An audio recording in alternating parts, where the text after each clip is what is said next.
Good morning, guys. Today I'm excited to bring this recipe to you because it actually goes with one of my favorite things in life, and that's coffee, because coffee is one of my love languages. Besides wine and water, I want to say coffee is like one of the most, well, one of the only things that I drink. So I enjoy it in the morning outside quietly. I enjoy it mid-morning when I have like a little time to do some business and some bills. I enjoy it in the afternoon when I get to the restaurant because it's a little pick-me-up. And then I switch over to my wine. But anyway, these cookies are so amazing. And when I tell you they're 4 ingredients and that quick to make, I literally just made these probably around 9:30. And that's how quick it was to make them. I made them the other day to try them out with my son, and he ate the entire plate. Well, I had a couple. So, but we can't really go by him because he has such a sweet tooth. But anyway, this cookie is called Ossa de morti, which means bones of the dead. And there's a couple reasons why they call them that. One, they're a little bit crunchy, maybe like a bone. And two, they are eaten in Italy on November 1st every year, which is All Saints Day. So that's the day that they, of course I gotta feed Pep. That's the day that, you know, they celebrate all those that have passed away and gone on. And one of the things they traditionally eat is Ossa de morti. So each region has its own variation of this cookie. And of course, now that it's gotten passed down into America, it's changed a little bit. So this is our variation of it, so don't yell at me, don't come at me. This is just the way I've learned, and this is the way that's traditional for me. So my mom made some type of variation of this cookie my whole life around Christmas time, and it was loaded, you know, rolled into powdered sugar. One of my favorites, she would put walnuts in hers. Today I put a little bit of almonds.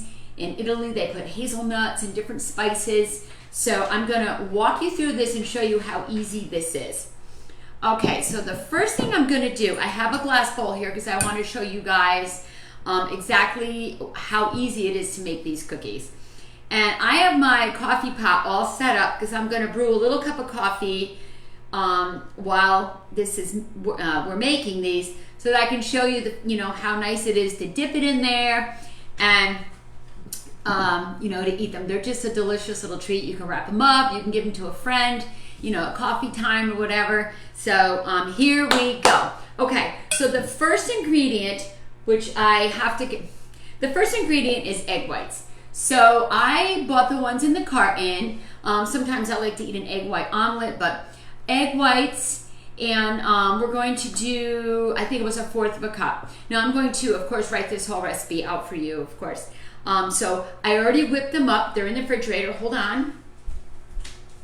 Pepe, say hi to everybody while you're there. Oh, no, you cannot. Okay, so these are the egg whites. They're already whipped up. And I have a little bit more than 1/4 of a cup there because I made two batches of them. So this is your egg whites. And then to make mine a little bit stiffer and quicker, I just used a little bit of cream of tartar, like maybe 1/8 of a teaspoon that I put in there while they were mixing up, and they come out nice and stiff like that. Okay, so I'm going to wait on those. So this is how quick this is, okay? It is a cup of flour. We can even move that out of the way. Cup of flour. I'm using cake flour right here. This is the cake flour that I use. You could use 00 flour if you have it. That's like the really fine flour that we use at the restaurant. It's good for pizzas and stuff like that. But I'm using cake flour here. All right, so let's see. We put that in there. So this is the kind you can buy in the store. It's right, right with all the other flours. It's great for when you're making a homemade cake. So we're gonna actually scrape this off because we want, baking is precise, remember that. Okay, cup of flour, and it goes. And that's how easy that was. Okay, 1/3 of a cup of sugar in the bowl. There it goes. Now we're going to put in 2 tablespoons maybe 3. It's depending on your taste. This is Di Serono. I love Di Serono. I love it in coffee. I love it over ice. I love it. I love it with cranberry juice. It's such a great liqueur. If you don't have Di Serono, you can certainly use a different almond flavored liquor like the amaretto, I think they have out there. So I'm going to put in 3 tablespoons of the Di Serono. God, it smells so good already. I just love it in coffee. And then I'm going to go ahead and put a little handful of sliced almonds in there. It's a 1/3 cup. I went ahead. You don't have to add these. If you don't like almonds, you by all means just keep them out. Or if you have a different nut, you could do a walnut. My mom does a walnut. Or you could do the hazelnut, which is really traditional. So, okay, now we're going to go ahead and we're going to put in our meringue, because that's basically what this is. It's the egg whites. If you were to, this is kind of difficult. I went ahead and I did them ahead of time because I didn't want to sit there and have to use the mixer with you guys and take up all that time. So, like I said, I did a couple batches, so I do have a lot left over. But the traditional cookie is, I think it's 2 eggs, basically 2 or 3 eggs. Depending on if you have a large egg, you would use 2 egg whites. And if you had medium eggs, you would use 3 egg whites. And look at that, that is our cookie dough. I'm just kind of mashing it all together because we're going to form it into the balls. Now also, in Italy, the cookies are actually shaped like a finger. I'm going to say like a finger. So to represent a bone. But I do mine round because I like to just pop it in my mouth when I'm having a cup of coffee. So, okay. So this is the dough. As you see, it just came together like a ball. And that's all we're going to do. So that's done. We're going to bring over our baking tray here. You could use a piece of parchment paper, or I have a Silpat on mine. My stove is on 350, and these are going to cook for 25 minutes. I'm going to click my coffee on. There we go. All right. So that's going, because by the time I roll these, that's going to be done. That's how quick this is. Now, the secret to these cookies is that they get rolled in powdered sugar. Not after you cook them, before you cook them. That's what sets these apart, because they get that little crunchy outside, and then the inside is just a tiny bit chewy, and you get that hazelnut flavor. It's so delicious. So I'm going to just you can make them any size that you want. Like I said, these are the little bite-sized ball ones. And then you just go ahead, and I'm rolling it in the powdered sugar, and we put it down. Another one, I feel the almonds in here. It's going to be so delicious.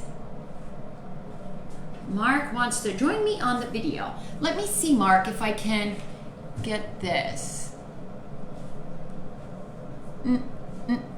Add. I think I did it. Never really done it before. I just always see everybody. I was a little late for a friend. Could I please get the video after? Yes, Mark.